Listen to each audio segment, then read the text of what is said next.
আহসান মঞ্জিল পুরাতন ঢাকার ইসলামপুরের বুড়িগঙ্গা নদীর তীরে অবস্থিত। এটি পূর্বে ছিল ঢাকার নবাবদের প্রাসাদ। বর্তমানে এটি জাদুঘর হিসাবে ব্যবহার হচ্ছে। এর প্রতিষ্ঠাতা নওয়াব আব্দুল গনি। তিনি তার পুত্র খাজা আহসানুল্লাহর নাম অনুসারে এর নামকরণ করেন। এর নির্মাণকাল 1859 থেকে 1872 সাল। 1906 সালে এখানে এক অনুষ্ঠানে বৈঠকে মুসলিম লীগ প্রতিষ্ঠার সিদ্ধান্ত হয়। প্রতিষ্ঠাকাল 1872। আহসান মঞ্জিলে বেশ কয়েকবার সংস্কার করা হয়েছে। সর্বশেষ সংস্কার করা হয়েছে অতি সম্প্রতি। এখন এটি একটি জাদুঘর। ইতিহাস: অষ্টাদশ শতাব্দীর মাঝামাঝি সময়ে জামালপুর পরগনার জমিদার শেখ এনামতুল্লাহর আহসান মঞ্জিল বর্তমান স্থান রংমহল নামে একটি প্রমোদ ভবন তৈরি করেন। পরবর্তীতে তার পুত্র রংমহলটি এক ফরাসি বণিকের নিকট বিক্রি করে দেন। বাণিজ্যিক কুটির হিসাবে এটি দীর্ঘদিন পরিচিত ছিল। এরপরে 1835-এ বেগম বাজারের বসবাসকারী নওয়াব আব্দুল গনির পিতা খাজা আলিমুল্লাহ এটি ক্রয় করেন। তখন থেকে এখানে বসবাস শুরু করেন। নওয়াব আব্দুল গনি 1872 সালে প্রাসাদটি নতুন করে নির্মাণ করেন। নতুন ভবন নির্মাণের পরে তিনি তার প্রিয় পুত্র খাজা আহসানুল্লাহর নাম অনুসারে এর নামকরণ করেন। 1897 সালের 12 জুন ঢাকায় ভূমিকম্প আঘাত হানলে আহসান মঞ্জিলের ব্যাপক ক্ষতি হয়। আহসান মঞ্জিলের দক্ষিণের বারান্দা সহ ইসলামপুর রোড সংলগ্ন ভবনটি সম্পূর্ণ ভেঙে পড়ে। পরবর্তীকালে নবাব আহসানুল্লাহ ভবনটি পুনর্নির্মাণ করেন। স্থাপত্য শৈলী: এ প্রাসাদের ছাদের উপরে সুন্দর একটি গম্বুজ আছে। একসময় এই গম্বুজের চূড়াটি ছিল ঢাকা শহরের সর্বোচ্চ। মূল ভবনের বাইরে ত্রিতোরণ বিশিষ্ট প্রবেশদ্বার ও দেখতে সুন্দর। একইভাবে উপরে ওঠার সিঁড়িগুলিও সবার দৃষ্টি আকর্ষণ করে। পূর্ব এবং পশ্চিম প্রান্তে দুটি মনোরম খিলান আছে, যা সবচেয়ে সুন্দর। আহসান মঞ্জিলের অভ্যন্তরে দুটি অংশ আছে, একটি বৈঠকখানা এবং অন্যটি পাঠাগার। এই সিঁড়িটি মূলত ছাদে ওঠার জন্য। সিঁড়িটি বর্তমান ব্যবহার নিষিদ্ধ করা হয়েছে। ছাদে ওঠার জন্য সম্পূর্ণভাবে সিঁড়িটি বন্ধ করে দেওয়া হয়েছে। এটি সেই আহসানুল্লাহ আমলে তৈরি করা 1857 দশকের সেই সিঁড়িটি এখনও অক্ষত আছে। আহসান মঞ্জিলে যাতায়াতের জন্য বেশ কতগুলো রাস্তা আছে। এর মধ্যে অন্যতম হলো যাত্রাবাড়ি দিয়ে ধোলাইপাড় হয়ে কিংবা যাত্রাবাড়ি দিয়ে সরাসরি যাওয়া যায় আহসান মঞ্জিল। আমরা আজকে যাব ধোলাইপাড় দিয়ে, ধোলাইপাড় হয়ে দয়াগঞ্জ, তারপরে লক্ষ্মীবাজার, তারপরে জগন্নাথ বিশ্ববিদ্যালয়, এভাবেই আমরা যাব নবাববাড়িতে। নবাববাড়িতে যেতে যেতে আশেপাশের যে রাস্তাগুলো সেগুলোর অংশ বিশেষ তুলে ধরব, যাতে যারা নবাববাড়ি যাবেন তারা অতি সহজে এই পথ দিয়ে নবাববাড়ি বা আহসান মঞ্জিলে যেতে পারেন।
আহসান মঞ্জিলে প্রবেশ মূল্য 40 টাকা বর্তমানে করা হয়েছে এবং সাপ্তাহিক ছুটি বৃহস্পতিবার দিন। যারা আহসান মঞ্জিলে আসবেন তারা অবশ্যই মাথায় খেয়াল রাখবেন ছুটির দিন বৃহস্পতিবার দিন থাকে। ইহা ছাড়া অন্যান্য যে সকল সরকারি ছুটি আছে সেগুলো তো আহসান মঞ্জিল বন্ধ থাকে। মূলত প্রবেশ ফি বড়দের জন্য 40 টাকা এবং বাচ্চাদের জন্য হাফ টিকিটের ব্যবস্থা করা হয়েছে আহসান মঞ্জিলে। যারা আহসান মঞ্জিলে সদরঘাট বা এই গুলিস্তান দিয়ে আসবেন তারা সরাসরি ইসলামপুর এসে আহসান মঞ্জিলে আসতে পারবেন। তবে আহসান মঞ্জিলে আসার যতগুলো রাস্তা আছে সবগুলোই কিন্তু খুব সহজেই আহসান মঞ্জিলে আসা যায়। এটি আহসান মঞ্জিলের ভিতরের অংশগুলো কিছু কিছু অংশ এখন ছবি তুলতে দেওয়া হইতেছে, যদিও এই ছবিগুলোর পাশে বা এইখানে লেখা আছে ছবি তোলা নিষেধ।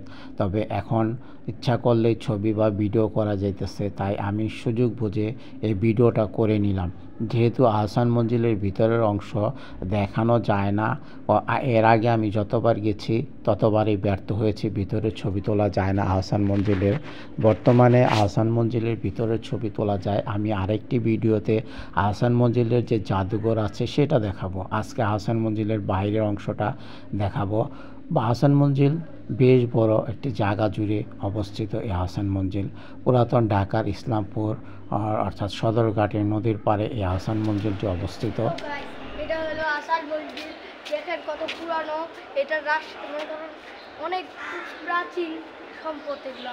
এটা বাংলাদেশে অনেক জোরে এখানটে ঘুরতে আসে। এটা অনেক সুন্দর।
নবাব পরিবার ছিল ব্রিটিশ বাংলার সবচেয়ে বড় মুসলিম জমিদার পরিবার।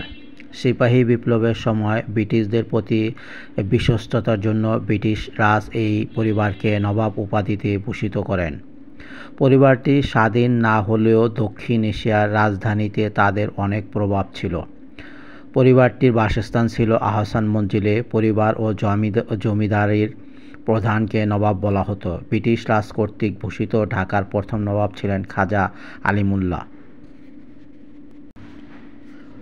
পূর্ববঙ্গীয় রাষ্ট্রীয় অধিগ্রহণ এবং প্রজাতন্ত্র আইন 1950 অনুযায়ী তা বিলুপ্ত হয়ে যায়।